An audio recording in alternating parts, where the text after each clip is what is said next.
নতুন করে কর্মসূচির ঘোষণা করেছে বৈষম্য বিরোধী ছাত্র আন্দোলন। চলমান আন্দোলনের মধ্যে রিমেম্বারিং আওয়ার হিরোস নামে কর্মসূচির ঘোষণা দিয়েছে আন্দোলনকারীদের একাংশ।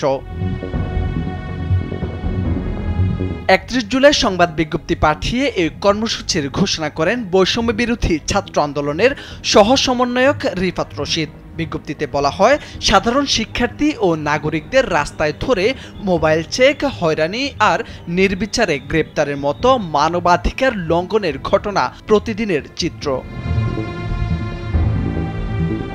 এছাড়াও আগামীর বাংলাদেশ গড়ার কারিগর, জাতির শ্রেষ্ঠ সন্তান, বিশ্ববিদ্যালয়ের সম্মানিত শিক্ষকদের উপর ক্যাম্পাসের ভেতরে হামলা করা হয়েছে।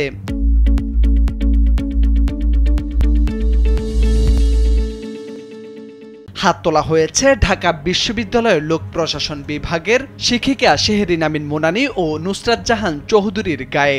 এসব ন্যাক্কারজনক ঘটনার তীব্র নিন্দা ও প্রতিবাদ জানানো হয় বিবৃতিতে।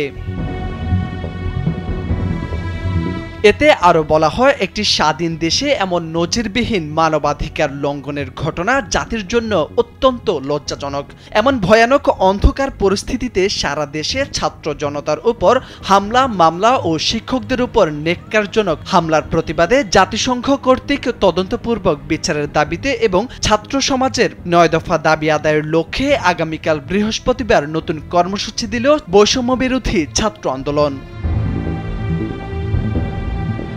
কর্মসূচির মধ্যে রয়েছে নির্যাতনের ভয়ঙ্কর দিনরাতগুলোর স্মৃতিচারণ, শহীদ ও আহতদের নিয়ে পরিবার ও সহপাঠীদের স্মৃতিচারণ, বৈষম্য বিরোধী ছাত্র আন্দোলন হওয়া, নির্যাতনের ঘটনা নিয়ে চিত্রাঙ্কন বা গ্রাফিতি, দেওয়াল লিখন, ফেস্টুন তৈরি এবং ডিজিটাল পোর্ট্রেট তৈরি। নতুন কর্মসূচিতে সর্বাত্মক অংশ নিতে শিক্ষার্থী, শিক্ষক, অভিভাবক, বুদ্ধিজীবী, পেশাজীবী, শ্রমজীবী, ব্যবসায়ী সহ সব ধরনের শ্রেণী পেশার মানুষদের প্রতি বিশেষভাবে অনুরোধ জানানো হয় বিবৃতিতে।